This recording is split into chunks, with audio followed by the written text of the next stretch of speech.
Expanding Mind with Erik Davis, Thursdays at 2 p.m. on the Progressive Radio Network.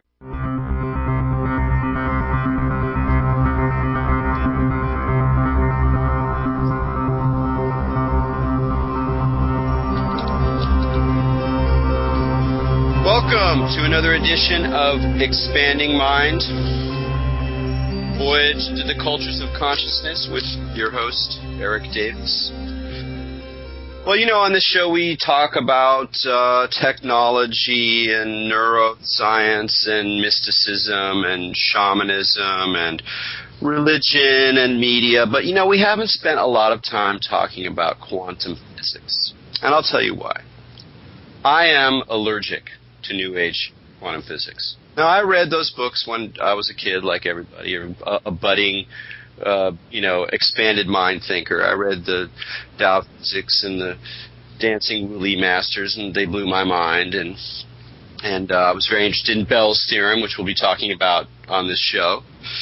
But at a certain point, I became completely frustrated and sort of fatigued by the claims made about quantum physics by sort of New Age thinkers, and mostly just because I happen to know physicists, like actual physicists. So I'd say, hey, there's this weird thing, like it seems like consciousness is actually changing the nature of reality directly. And they'd say, well, it's not quite like this. You can think about it this way.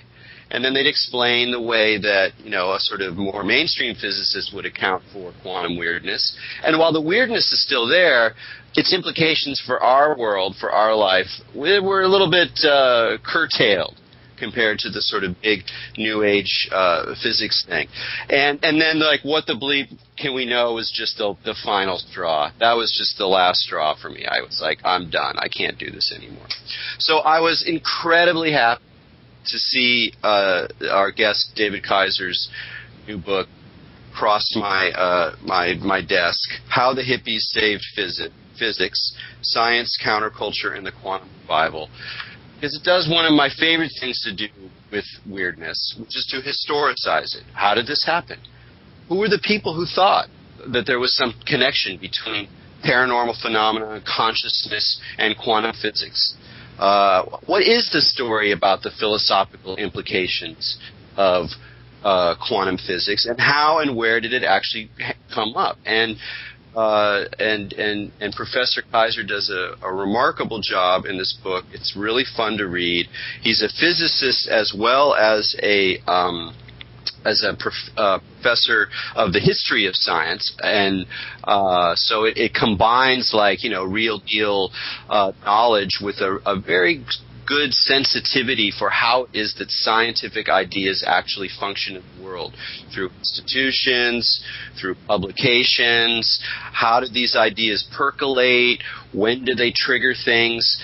And he discusses one of the most interesting things that comes up, and we'll talk about it in more detail today, but just the way that ideas that are wrong ultimately can be incredibly useful.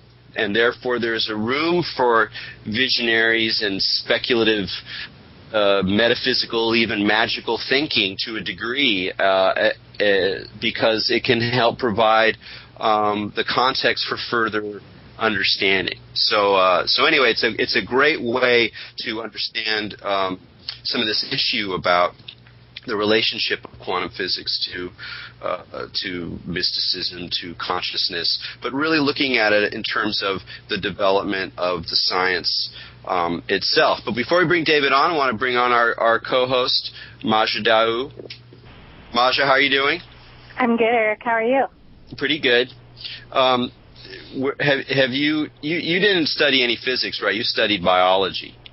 I did study physics, actually. I did biochemistry, biology, hard chemistry, and physics. And in fact, like you, I had a pretty negative reaction to a lot of the New Age quantum physics kind of thing. And my reaction to that led me to read books by physicists. I've read most of the essays by Wolfgang Pauli.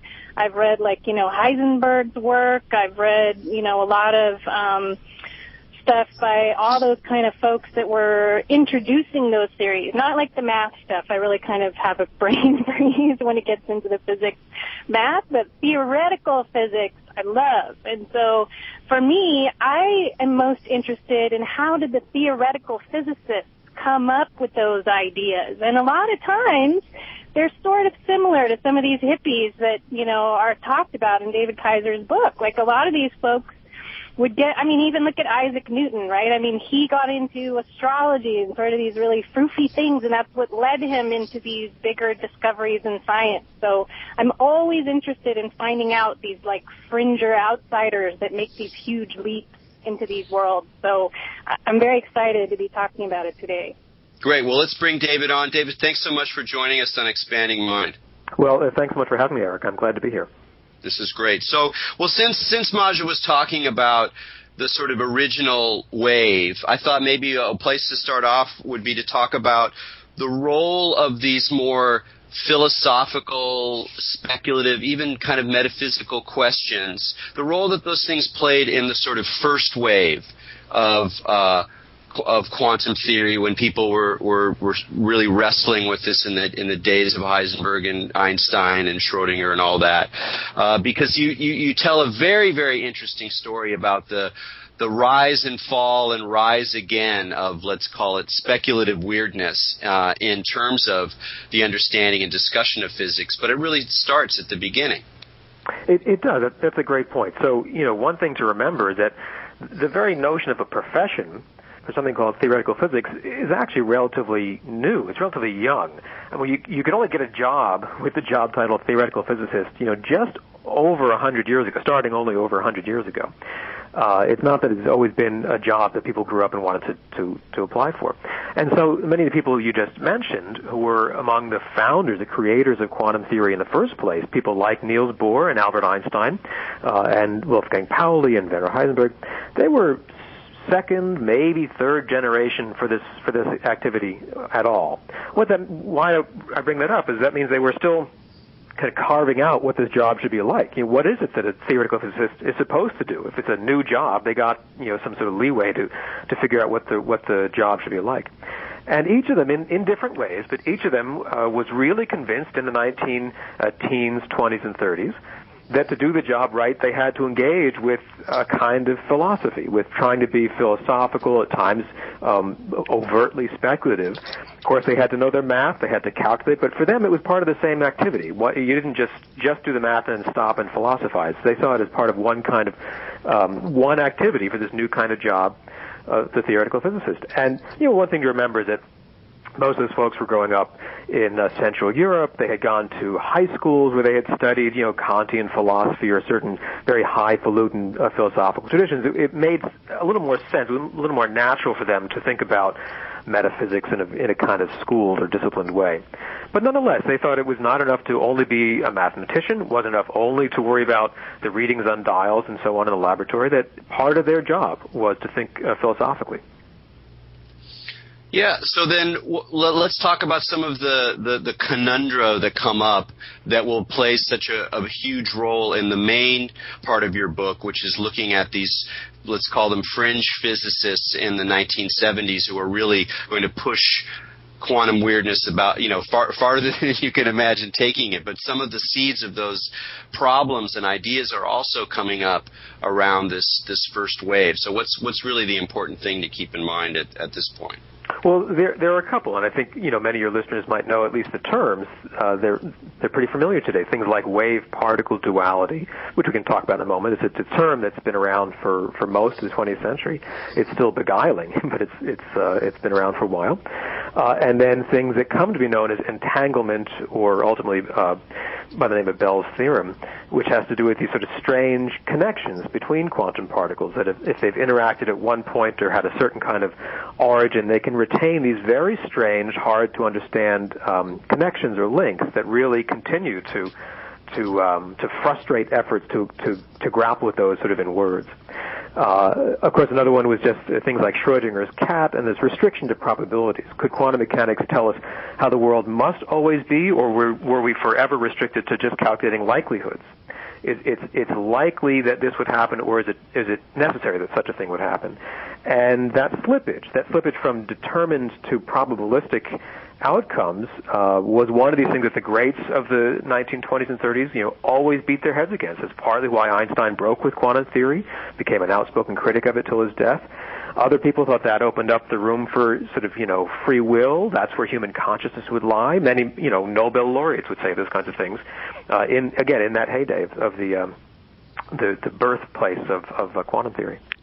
Well, let's just lay down particularly the issue around entanglement and Bell's theorem. Again, it's like, is somebody, if you're reasonably well versed in, interesting thinking, weird thinking, new age thinking, you're interested in metaphysical or cosmological consequences of science, then, a reasonably good reader, even if they don't have any formal training in physics, will be somewhat familiar with all of the elements that you've mentioned to, either read about it casually or actually really tried to understand it as best you can without having math, or even sometimes with math. But I think that it's the entanglement Bell's theorem thing that's really the kind of core, the hero of your story in terms of the physics problems. And since it's a little bit tricky, do you mind putting on your physics professor hat and being and giving us a little bit of taste of what it was that people were talking about that at first was a very obscure thing that people just almost didn't really want to think about or didn't see the implications of. And then it becomes this very important player in quantum theory and even, quantum cryptography, as you talk about at the end. So tell us a little about entanglement. Sure, yeah, I'd be glad to. So the basic idea for entanglement, again, it seems very strange, is that pairs of objects, particles, say, little tiny quantum particles that had been prepared a certain way. So it's not any old pair of particles, but, very, very easy to produce types of situations at this point. It's not a complete rarity anymore. These particles can go their merry way. One can shoot off at the speed of light in one direction. The other can shoot off in the opposite direction equally quickly. It can move very far away from each other very quickly. And what's amazing, it's still really just so beguiling, is that if a physicist decides to make a measurement on one of those particles, say the one that's moving off to the left, and she can choose to measure any number of properties. She has all kinds of fancy equipment in her lab. She can measure things like the polarization, or something like the spin, some basic quantum property of that particle. Well-defined, easy to measure by now, nothing spooky about that. Her decision of which property to measure will affect the measurements made on the companion particle, even if that's now 6 galaxies away, so that there can be an instantaneous connection between the outcomes of measurements performed on these two particles, even though they stopped interacting long ago, even though it seems like no possible signal or influence could go from particle A to particle B, that this would be traveling instantaneously, which relativity seems to suggest very strongly you shouldn't be allowed, that these particles retain what often was actually called telepathy. It was used kind of playfully. But it seems very much like they have this kind of spooky connection. Einstein himself was aware of this notion that seemed to be embedded in quantum theory, and he hated it. He called it spooky action at a distance, which was not meant to be a compliment. He hated it. He said, if that's what your theory predicts, so much the worse for your theory. But nonetheless, quantum theory seems to require, it's not an option, it's built hardwired into the equations, that these two particles, or three, or all kinds of exotic scenarios now, will behave as if they're part of one unbroken whole, even though the parts might be physically quite separated and isolated in space. And that's where you start, people's heads start to hurt. It is very hard to come to grips with that in kind of ordinary language. Yeah, it's again. Go ahead, Masha. I was just going to say they also kind of found something similar with photon research, right? Like Max Planck, a lot of the work he did was under the assumption that actually there weren't separate photons, that they were all part of a cohesive whole. So it was kind of interesting that was happening, I always like to compare entanglement with some of Max Planck's photon stuff, where he had the idea that like every piece of light you see isn't like an individual photon, but it's all part of this giant thing, and that's how non-locality and entanglement can kind of operate. Well, I think they're distinct. They're both sides of this sort of wonderful quantum weirdness. You're right. So the notion that I think you're getting at is often now called Bose-Einstein condensation, another thing that was hypothesized for most of the 20th century and only produced physically in laboratories really recently, like in the 1990s.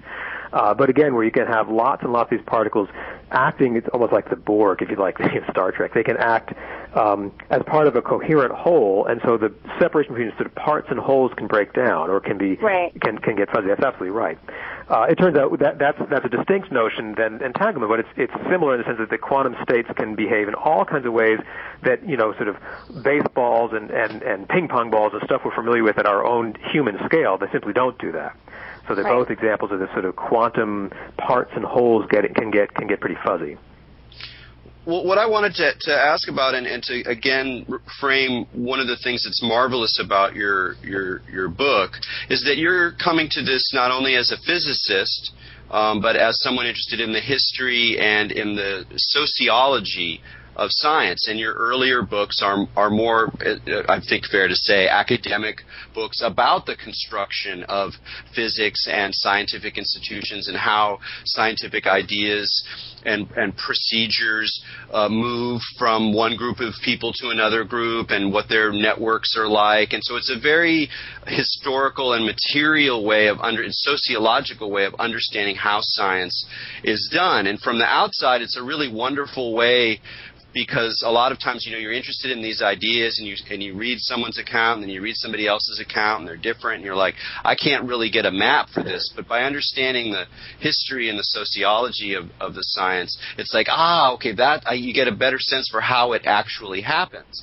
And the big story that you told that I just had never thought about was the way that, we have all these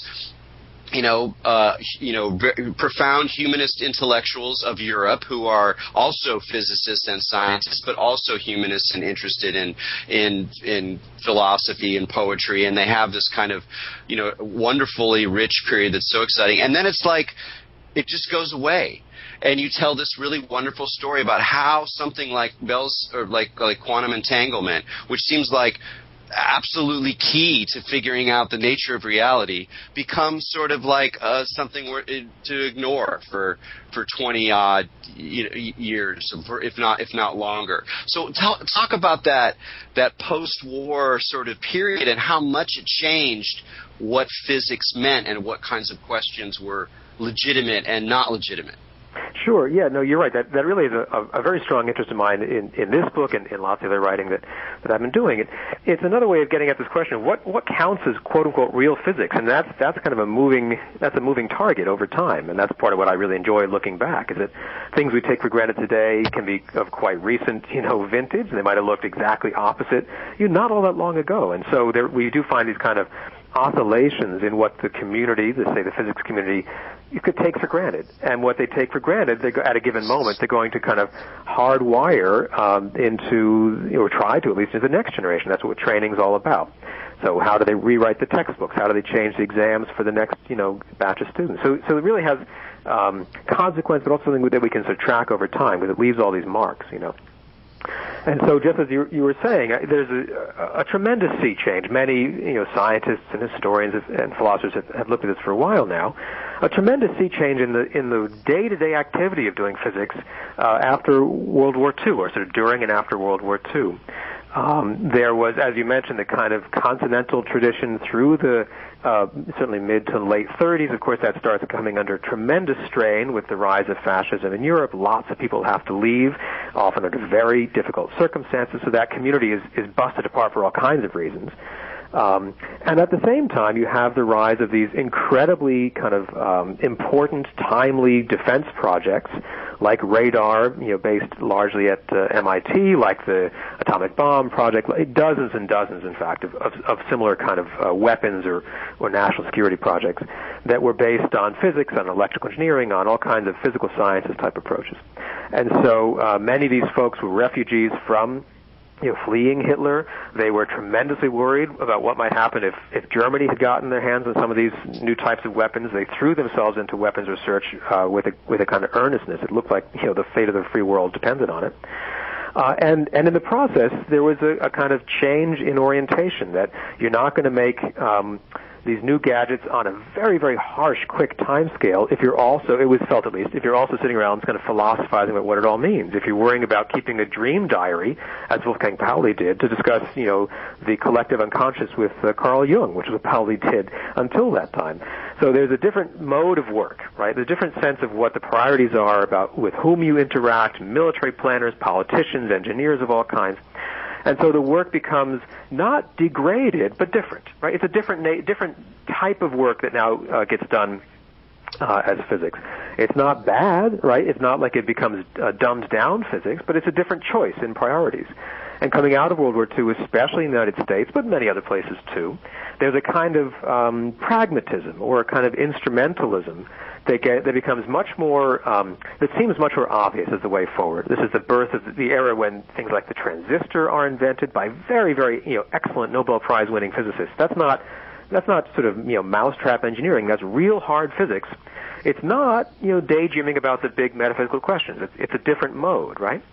And as I argue in the book I've written about elsewhere, I think another part that kind of drives that shift home is this unbelievable, unprecedented expansion in the numbers of people clamoring to become physicists. The enrollments grow exponentially after the war, faster than every other field in terms of rates of growth.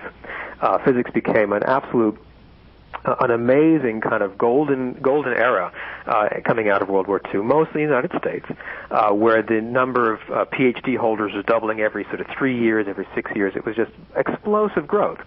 And so one of the things that I've been trying to understand or trying to track is how do you change the teaching of physics, and I mean sort of graduate level PhD student physics, if you're teaching, auditoria of 100 students at a time and not seminars of a dozen. And that also, I suggest, kind of reinforced this turn to a kind of pragmatism. Again, it's not dumbing down. The generation of physicists who are coming up in the 40s, 50s, 60s could do calculations that some of the founders couldn't even have dreamed of. There's an amazing accumulation of skill there, but it's a choice. It's a kind of road not taken. They're getting drilled in a kind of problem set culture to do very, very hard calculations, which many of them do exceedingly well. But what they're not doing is also getting asked to write, say, long, verbose essay questions about, like the meaning of life and what these paradoxes of quantum theory imply for, the meaning of objectivity, which is what indeed had been an expected part of training physicists, before World War II in many places, including the U.S. So it's one of these forks in the road, and what counts as sort of real physics, how that gets reinscribed in teaching, in textbooks and exams, in the journals, in editorial policies. And so we have this period coming out of World War II right into sort of late 60s, early 70s, where, a different kind of stand or a different set of assumptions about what theoretical physics should be all about really held sway. It was pushing questions like the philosophical foundations or these weird conundra that had so bothered the people like Niels Bohr and Werner Heisenberg. It pushed those questions largely to the side. The questions weren't solved; they were just kind of shelved, and some other really quite wonderful but different style results were pursued instead.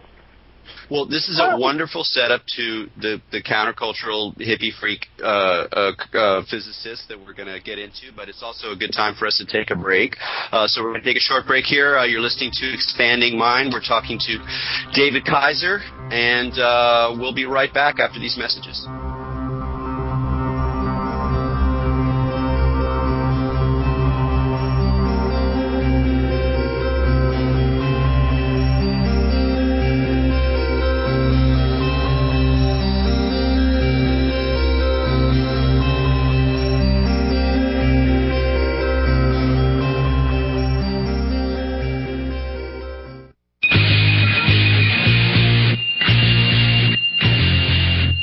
Listening to the Progressive Radio Network, a station that doesn't rest until you're informed. Thanks for listening.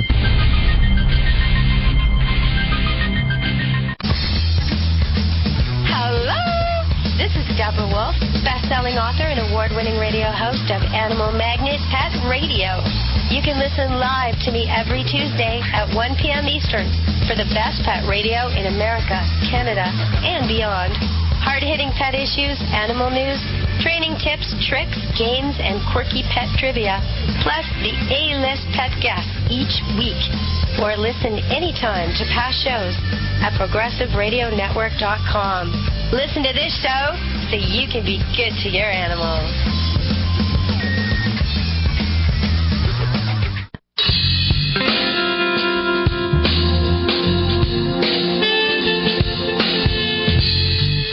For the most incisive analysis on the state of our planet from a Black Left perspective, join me, Glenn Ford, and my colleague Nellie Bailey at Black Agenda Radio, right here on the Progressive Radio Network.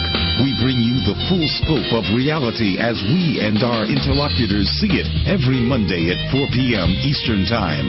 Black Agenda Radio, the place to get oriented to the Black Left worldview on the Progressive Radio Network.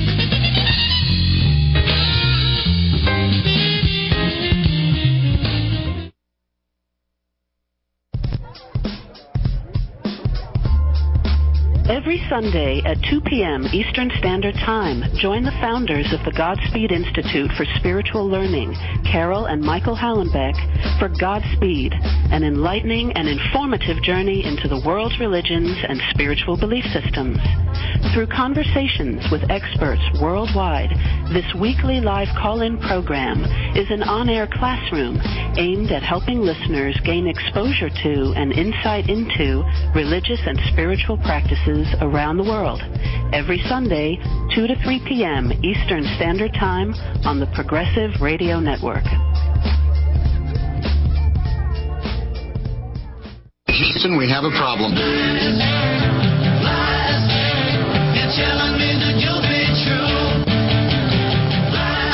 Christiane Brown. In today's 24-hour news cycle, most people get about a minute of real truth.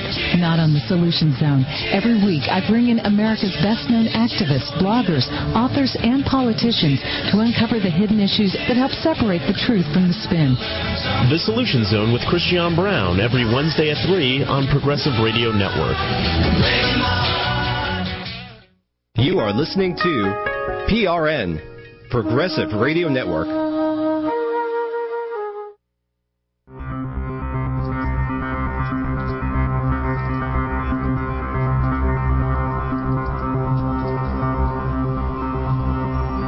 Welcome back to Expanding Mind on the Progressive Radio Network. I'm Maja Daou, and we're here with Erik Davis.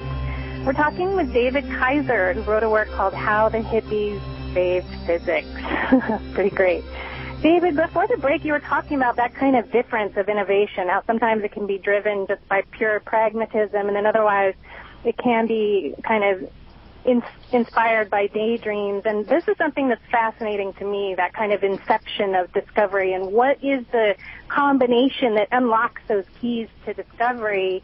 And I mean, for me, I love hearing stories about, like, you know, the discovery of DNA with Crick and Watson, and how there was kind of drugs involved, and, you know, they had a lot of crazy dreams, and then later went on to read about UFOs and, like, how that was tied in, or like Carrie Mullis, who, the surfer who discovers the polymerase chain reaction and believes in astrology, or, you know, going back. And you had talked about that kind of, that sometimes it's just people that do the hard physics, the hard science. And I mean, I'd read this little piece called The Creative Moment that talked about, you know, some of the competition with physicists in World War II, how they kind of made them fight to try to discover things that would lead to, like, you know, the atomic bomb and stuff like that, and the Manhattan Project and things like that were all done hard science style. And so I was just curious if, in your experience, do you see a difference between that kind of daydreamy discovery that, like, the hippies might have done, and the direction of science it might take, as compared to some of the more pragmatic discoveries that get kind of figured out, the divorce from the philosophy, from the religion, from the daydreams? Like, is there kind of a difference that you've discerned? I think so. Yet again, I think ultimately the field needs a kind of balance. You know, I think it needs all kinds of approaches. And I think, I mean, if I were to editorialize now, I think physics as a whole has a much, we might say, you know, healthier portfolio now, many different types of research, of styles, of questions that are deemed legitimate than in previous times. And again, that's a kind of, you know, pendulum that can swing in one direction or the other. And so And what really drew me to the story about the people I write about in the book was that they kind of embodied that combination. They weren't just daydreaming. They certainly were daydreaming. And they were very creative and open-minded and open to all kinds of new experiences and weird things. They were in the San Francisco area in the early 70s, this kind of, hippie explosion and counterculture new age scene. And they were curious about that. But at the same time, they had done PhDs at some of the nation's finest, most elite physics departments. I mean, they were incredibly well trained. And they had that combination that I think was really so important, that they could ask the kind of out-of-left-field questions. They were kind of outside the mainstream by the time they were doing the work that I described, largely because bigger changes in the country and in the physics profession and the job market and all that kind of stuff. So they were carving out a new way to do their work, open to these new things like, mind reading possibilities and all the rest. But they were able to attack those questions with incredibly careful, well-trained, disciplined, hard calculating skills. So they had that kind of mixture, and I think if you look around, jumping forward in time today, if you go to any physics department in the world, where you have people doing cosmology and astrophysics, you're going to hear some pretty weird, far out, wonderful, trippy ideas there too, being talked about by, incredibly smart, driven, hard-working, well-trained people. So I think there's a way in which the kinds of big, far-out questions have a kind of toehold again. But it took a while for that to sort of come back into the mainstream. Well, and it's more than just people asking interesting, provocative, speculative questions that have that sort of cosmic bent to them, but it's actual,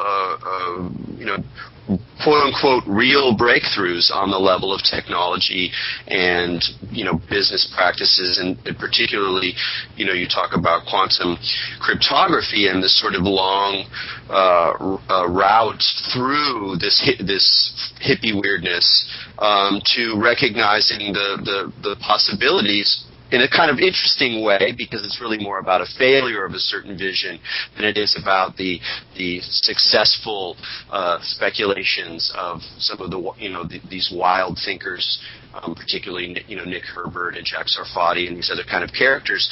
But that is just a wonderful, wonderful story and an interesting argument too about how science works, how the visions of science can be productive even if they're not exactly right on the mark. So talk about that arc of your tale, how exactly what it was that these freaks were doing conceptually and sending out ideas that helped set in motion things that would affect how billion-dollar companies make transactions electronically now.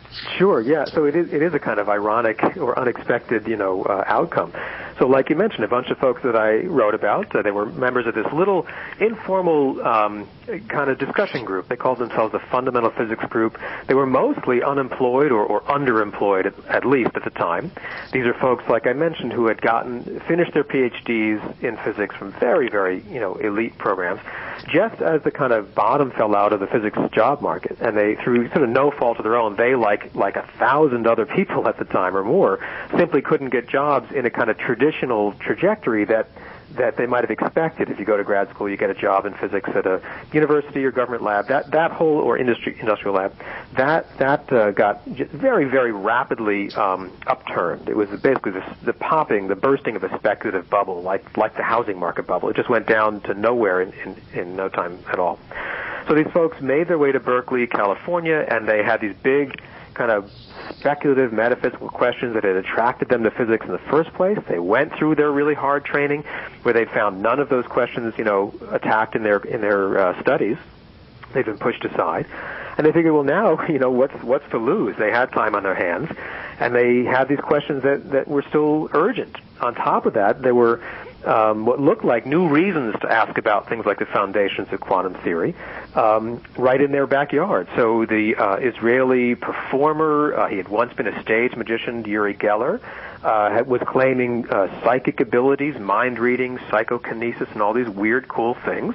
And that was being studied at a spin-off defense contractor laboratory that had once been affiliated with Stanford University, meaning, in the Bay Area. And that was getting front-page coverage in the mainstream newspapers at the time in San Francisco.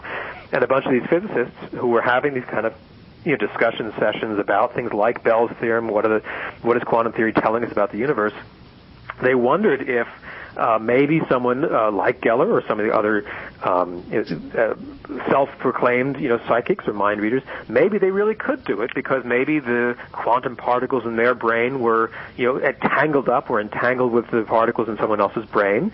They knew there should be these instantaneous connections. Is it so far-fetched, right, to wonder if questions like at the very foundations of quantum theory might really play a role? So they had this extra input, right? This sort of very strange local, what can I say, kind of occult stuff going on right in their backyard. And that was an added push. They had time on their hands. They were well trained. They wanted to know what quantum theory was telling us about the universe. And they had these kind of impetus. And so they became very, like I say, very playful, very avant-garde. They sort of made up, some of them made up kind of fun personalities for themselves. They wrote, a physics opera to perform in the parks in the Berkeley area. They wanted to bring the wonderful, weird, strange ideas of quantum theory to sort of the public. They taught some courses at, community college, extension school levels. They really wanted to bring this stuff to the people. And they also wanted to see how far it would go. What were the real implications, right? Where did entanglement break down? What might it be telling us that we've overlooked so far? And so they were, like I say, they were open, they were curious. Some of them were skeptical but still wanted to know. Others kind of were pretty convinced this must be a real thing and there's a new age dawning. So they have all this, it's this weird mix. It's an alchemy of really good physics training, very particular kind of local cultural excitement and stuff in the news, and they just push. They push where people otherwise were not kind of exploring. Can you talk a little bit about how that kind of tied into the inception of like what Erik and I were talking about that we hate at the beginning of the show, how that set into like what the bleep do we know? Like it's so, to me it's so awesome that they were trying to make it accessible because I mean physics is literally one of those things that's kept away from the majority of people, almost like, I mean the Bible was by the Catholic Church. I mean it's so anti-invasive towards popular culture and that really kind of kicked it into pop culture. What were some of the like kind of things that happened there that led to the kind of derailment of it into entanglement getting usurped?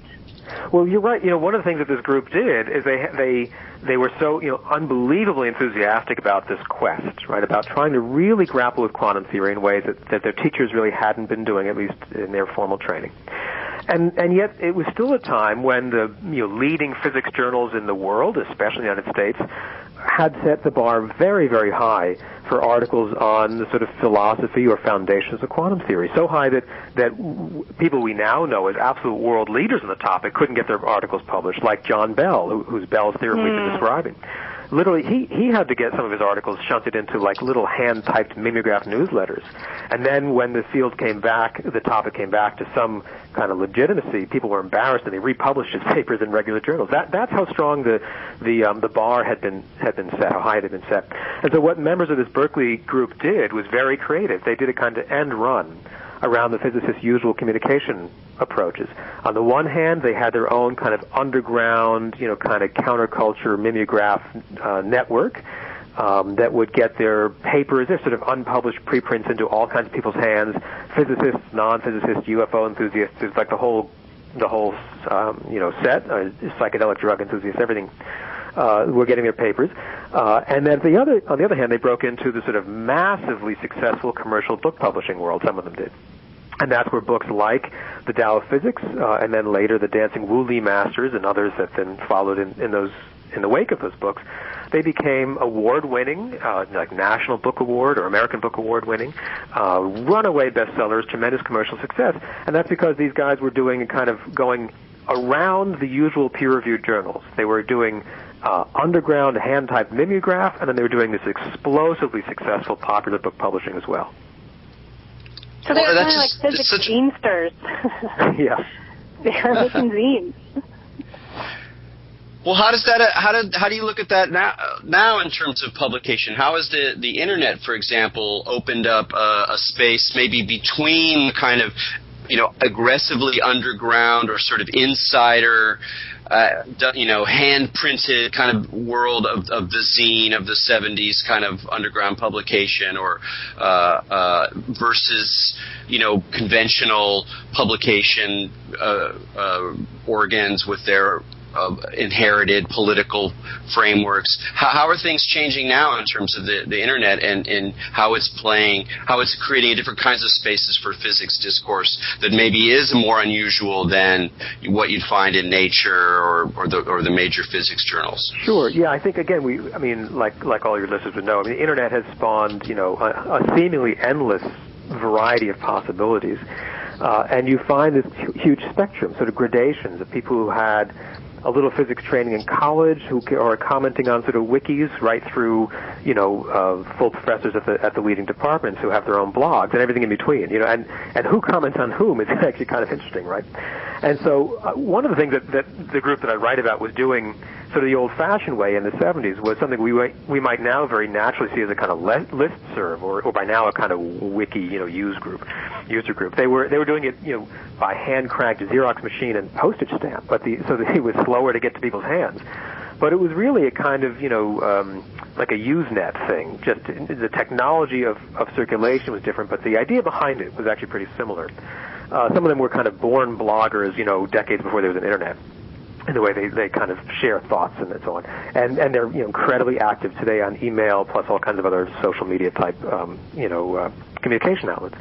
And on the other hand, even so-called mainstream physics has been changing too. And again, many readers will probably know there's a single kind of centralized preprint server for basically all fields of physics now, where people, professional physicists, send their papers before peer review. And they get logged into this kind of centralized computer. Their timestamps down to the microseconds, so everyone knows to settle priority disputes, when was their paper received and all that. And it's completely free, There are relatively minor hurdles now compared to when it first started in the early 90s to who can post.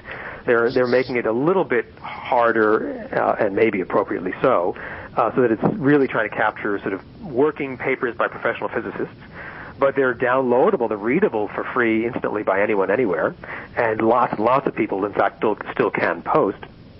And that also does a kind of end run around the old-style journals. These are not peer-reviewed. The journals still exist, but cynically, I often think mostly for credentialing, not really for spreading knowledge or information, because that free archive, that free preprint server is doing the great majority of that work. And so you start saying, is that really so different, or what does that imply about the gatekeepers to knowledge and all that? It's that also is evolving, and it's not the same now as it was in the 70s. And on the other hand, again, even further, in terms of kind of formality, you see lots and lots of very, very successful, kind of lauded physicists who will write popular books now and not get their colleagues won't turn their noses up now. That's seen as a legitimate thing to reach out to the public, explain their excitement. So I think you see lots of people who have adopted many kind of communication possibilities that really weren't so familiar or so common as recently as the 1970s or 80s. Well, I wanted to ask you a personal question about how you deal with this material, because my sense is dealing with people I know who work in physics, especially in the wake of what the bleep and then the sort of whole cavalcade of new age physics, is that there's a real sense of holding the line, like, look, we're not gonna go there. And your book reflects a very, very balanced way of dealing with the full range of ideas and practices that have been associated with physics, and you don't seem to have any desire for the sort of snarky reminder of the absurdity or the reinscription of the authority of your physics degree or your position in an institution. And I'm kind of curious how you got there and how you sense that position as being different from maybe some of the other physics colleagues you deal with or other people you deal with in the field. You seem to have really kind of developed that openness to just paying attention to how things percolate rather than judging them or reminding the reader that this is, of course, foolish or whatever. Sure, yeah. One of the things I really was I was really striving for, quite frankly, in the book as I was working on it, was indeed to have a kind of not just balance, but kind of respect for the people involved on all the various sides. I talk about a lot of people who said mean things to each other and were nasty on all sides, but it's not my job necessarily to go in and judge them. I want to say, how do these actions and debates and really passionate, heartfelt, activities, how do they tell us what it means to do physics, and how physics itself is sort of the moving target here, like I said before. That's what really sort of excites me, is say things we take for granted today, we know they're going to fall apart tomorrow. Even that's the way that science goes, and isn't that a good thing? How horrible if we got the last answer and science were done. What would that mean, right? So I guess what I mean to say is that there's a sense in which physics, in the 1920s and 30s, like we said, had all kinds of, people could say things with a straight face and put them in their textbooks, really take it very seriously, that only a decade or two later would look horribly out of fashion and people would turn up their noses. And then, and then that style of physics, doesn't last forever either. And so I think that's another part of it, again, just personally, is, my own physics research is in early universe cosmology, and I mean, it's an incredibly exciting field. I love it, and there are thousands of people around the world just giving it everything they've got, and it's an amazing, exciting time for the field. But let's face it, we're talking about some pretty crazy, fun stuff, right? And if we can't have a kind of sense of balance about that. I mean, people are saying some things that, taken out of context, or maybe, as we'll know 3 years from now, are just blatantly preposterous, and yet they're not saying it to be dumb. They're saying it because they're pushing on ideas. They have the integrity to follow those ideas, and the ideas can lead in weird places. And that's just as true about quantum theory as it is about the Big Bang or, inflation, all these things. So I guess, the historians, I think, always have a kind of built-in ego buster, right? Because all the things we take for granted today are going to look foolish, sometime later. And just as we look back in the past and say, how could they possibly have thought that before? That's how things go. And even from my view and where I sit in physics, it's a part of what I find so fun about it is that it is so outlandish. I mean, it's not that we're making it all up. There are really good reasons. We test things as best we can, but come on, extra dimensions and infinity of worlds. I mean, it gets pretty quickly into kind of la-la land, and that's part of the appeal to me as well. Well, you dangled a marvelous piece of bait, even though we have less than 10 minutes left on the show. I'm curious, especially given all the weird and wacky ideas from the 70s that you were absorbing for this book, ideas about, telepathy and paranormal forces and multiple dimensions and psychedelic realities and all that. What are some things in the early history of the universe that most have struck you most recently, whether your own ideas or ideas of colleagues that have really gotten you like, wow, that's really bizarre, but it also makes a certain sense? Well, there are a bunch, and again, many of your listeners might already know about these, partly from physicist blogs or their popular books. Again, these ideas are getting out there in all kinds of ways now. But there's a lot of excitement about in quantum cosmology about a possible multiverse, which is to say our entire universe that we can see, even beyond what we can see, might just be like one grain in the sand of the beach. There could be an infinitude of comparable universes that are out of contact with each other, but popping into existence all the time with their own special kind of parameters, or basically their own separate laws of physics, the way they manifest. That's on the one hand a very old idea for science fiction from generations and generations, but now some very serious people are led to take that seriously. They're pushing hard on the implications of otherwise, very kind of reasonable, well-tested elements of their equations. They're pushing. Where does it break down? What else might it imply? So I think the multiverse, the so-called string landscape, these ideas are, they might well look like a preposterous, silly dead end 10 years from now, but they're not being pursued.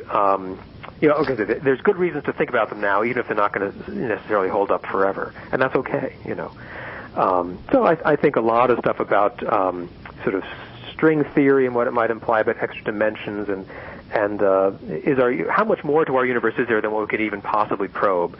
That's great. That's fun to think about and to really push hard on.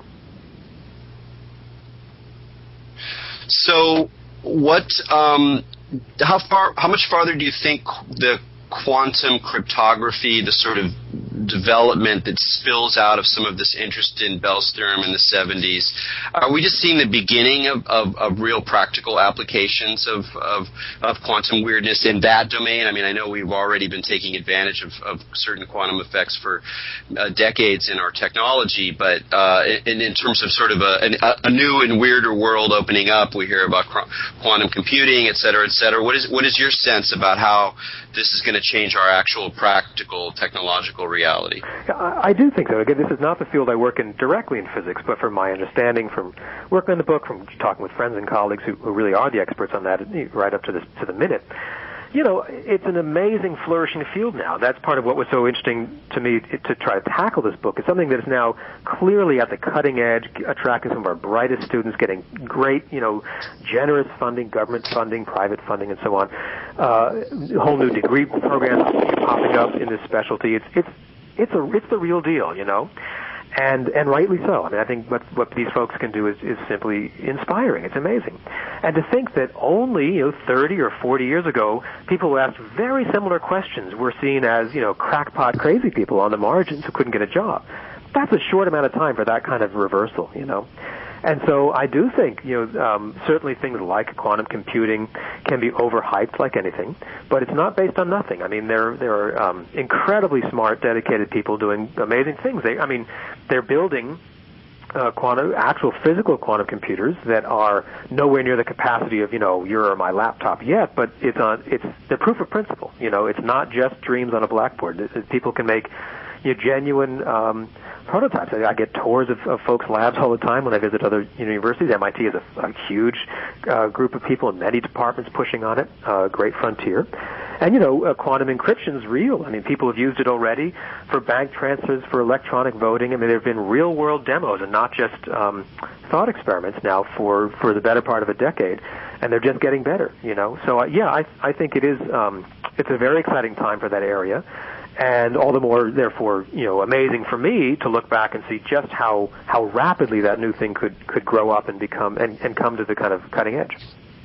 Well, that's also what fascinates me is how it can just take one crackpot idea, like you said, and then suddenly it's an entirely different world that we operate in because that crackpot idea was developed into something that it could actually be like a quantum computer. That's what's magical about it. Yeah, and I should say, I try to make it clear in the book as well that it was a bunch of, very well-trained, kind of open-minded, curious folks in Berkeley, the group that I write about. But crucially, they were in contact with all kinds of, we might say, more traditional physicists who were in university departments or government labs. And it was that combination, that constant back and forth, like a game of cat and mouse. Well, you found the loophole in my argument that time, but what about this? And it's that constant, very, very intelligent but also playful back and forth that really did, I think, spur a lot of progress. And just to say one more point, that also that it's incredibly valuable to come up with visionary ideas that are wrong sometimes because they're right enough that they cause people to figure out why they don't quite work, and then in finding out why they don't quite work, some other world is opened up. So again, from the historian's perspective, it becomes really hard to sort of be part of that policing force that one senses in a lot of disciplines, not just in the sciences, where there's certain ideas, don't go there, don't head in that direction, that's going to be dangerous, because people who can go in there with clarity and intelligence, but also kind of imaginative power, can really make things that down the pike make a huge bit of difference. They absolutely can. I mean, a phrase I often go back to is productive mistakes. I mean, the number of papers published in physics every year is still growing, at a fast clip. How many of those are going to look right or just relevant, 3 years from now? A pretty small fraction. And that doesn't mean that we're all boneheads. It's just that's how science works, right? And so it's trivial to make lots of things that will become irrelevant or indeed mistaken. But how many of those mistakes will, like you say, will trigger much deeper insights, that the work of debunking or finding loopholes or really pressing on that hard nugget can open up whole new vistas. And those are very exciting. They push a whole field forward.